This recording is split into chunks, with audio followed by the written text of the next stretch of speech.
अमरोहा के गजरौला में Nagpal international school ने कक्षा 10 और 12 के छात्रों के लिए एक भव्य पुरस्कार समारोह आयोजित किया। बीकानेर लॉज में हुए इस कार्यक्रम में छात्राओं ने सांस्कृतिक प्रस्तुतियां दी और टॉपर्स को पुरस्कार और छात्रवृत्ति देकर सम्मानित किया गया।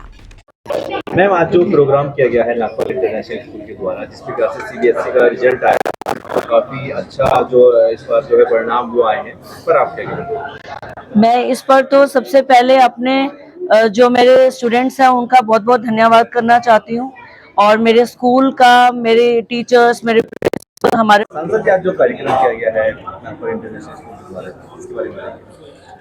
देखिए, आज जो ये कार्यक्रम रखा गया है, जिन बच्चों को 99% मार्क्स आरना त्रिपाठी हमारे यहाँ लेके आई है, दूसरा बच्चा है हमारा धनंजय जो 12th क्लास के अंदर 97.4% लेके आया है, और बहुत बच्चे ऐसे हैं जिन्होंने 95, 96, 93, 94 अबव 90s में काफ़ी बच्चे आए हैं जो आपने देखा भी। तो आज हमारे लिए बड़ा सौभाग्य का दिन है कि आज बच्चों ने हमारे स्कूल। औरैया जिले में भ्रष्टाचार के आरोपों के बाद ए आटो सुदेश तिवारी को मुख्यालय स्थानांतरित कर दिया गया है। ये कार्रवाई विधायक गुड़िया कठेरिया की शिकायत पर हुई है। अब इस मामले में प्रशासन ने कड़ी कार्रवाई करते हुए जांच शुरू कर दी है ताकि दोषी अधिकारियों को सजा दिलाई जा सके। उत्तर प्रदेश के बलिया में ऑक्टेनगंज चौकी क्षेत्र में उस वक्त सनसनी फैल गई जब 64 वर्षीय अरुण कुमार गुप्ता को अज्ञात शख्स ने गोली मार दी। गोली कमर के पास लगी, जिसके बाद उन्हें तुरंत अस्पताल ले जाया गया और फिर वाराणसी ट्रामा सेंटर रेफर किया गया। अरुण गुप्ता की मेडिकल शॉप है। पुलिस ने मामला दर्ज कर लिया है और आरोपी की तलाश में लगातार दबिश दी जा रही है। जनपद बलिया में थाना कोतवाली के अंतर्गत रहने वाले अरुण कुमार गुप्ता जो दवा के व्यापारी हैं, आज सुबह टहलने निकले थे 8:30-9 के आसपास, तो उनको गोली मार दी गई। इस संबंध में पुलिस को सूचना मिलने पर पुलिस तत्काल मौके पर पहुंची और संबंधित व्यापारी को जिला अस्पताल भिजवाया, जहां प्राथमिक उपचार के बाद व्यापारी की स्थिति खतरे से बाहर है और उसे बेहतर इलाज के लिए बनारस रेफर किया गया है। इस संबंध में परिजनों के पुलिस संपर्क में और तहरीर प्राप्त करके आवश्यक अभियोग पंजी करने के साथ ही अभियुक्तों की गिरफ्तारी के लिए टीमें लगा दी गई है। मौके पर शांति व्यवस्था कायम है।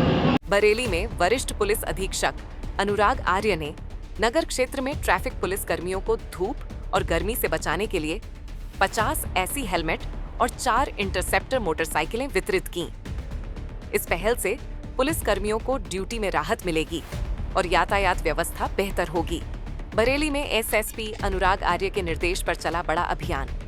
31 अनाधिकृत वाहन सीज, इनमें पूर्व सपा विधायक सुल्तान बेग की वर्णाकार और 28 अनधिकृत बसें भी शामिल हैं। पीलीभीत बाईपास पर कार बाजार की 150 गाड़ियों का चालान भी किया गया। एसपी सिटी, ट्रैफिक और सीओ प्रथम की संयुक्त कार्रवाई में अवैध वाहनों पर कसा गया शिकंजा।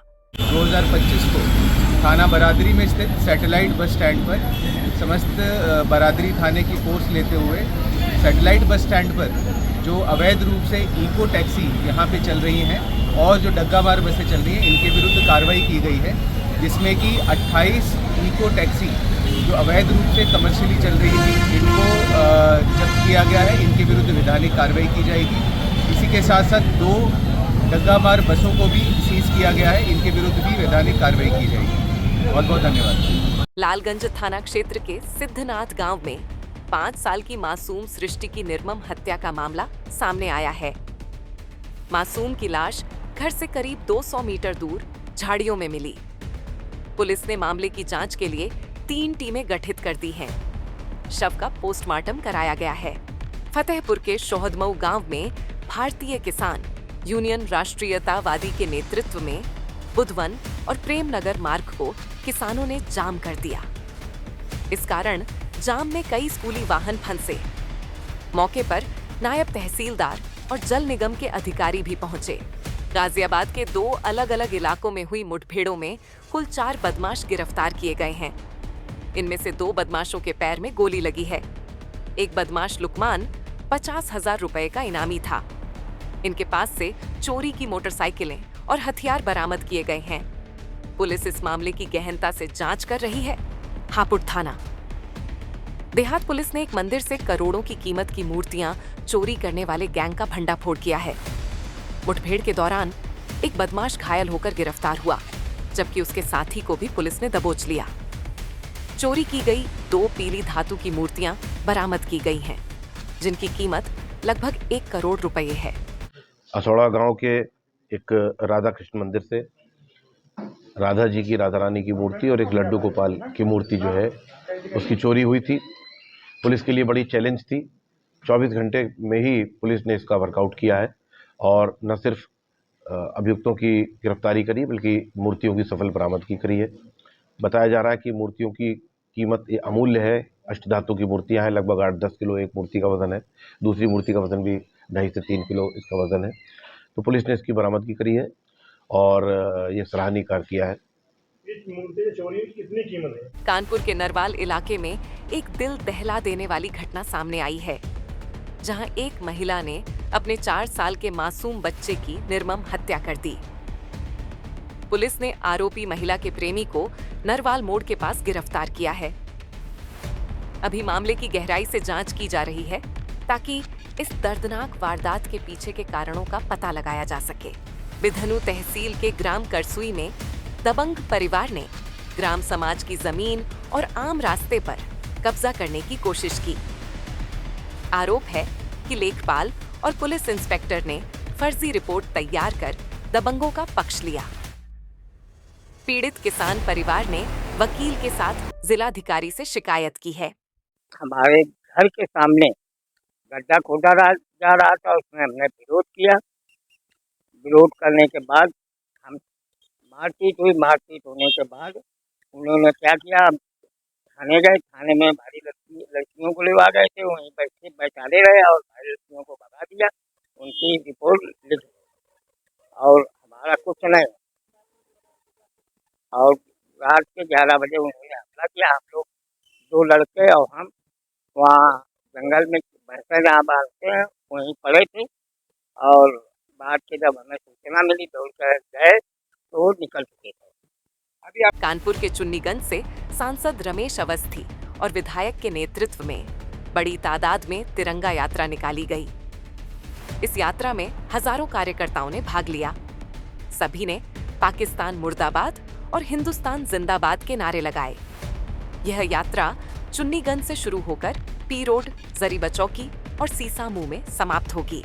जिस तरीके की घटना की तमाम बहनों के सिंदूर को लूटने का जो काम किया पाकिस्तान ने, और उसके बाद आतंकवादियों ने, ISI एजेंटों ने कहा था कि अपने मोदी को बता देना, तो आज हम सब लोगों को गर्व है अपने मोदी के ऊपर कि उन बहनों की आवाज जब देश के प्रधानमंत्री के पास पहुंची तो उन्होंने ऑपरेशन सिंदूर के नाम से उस ऑपरेशन को किया।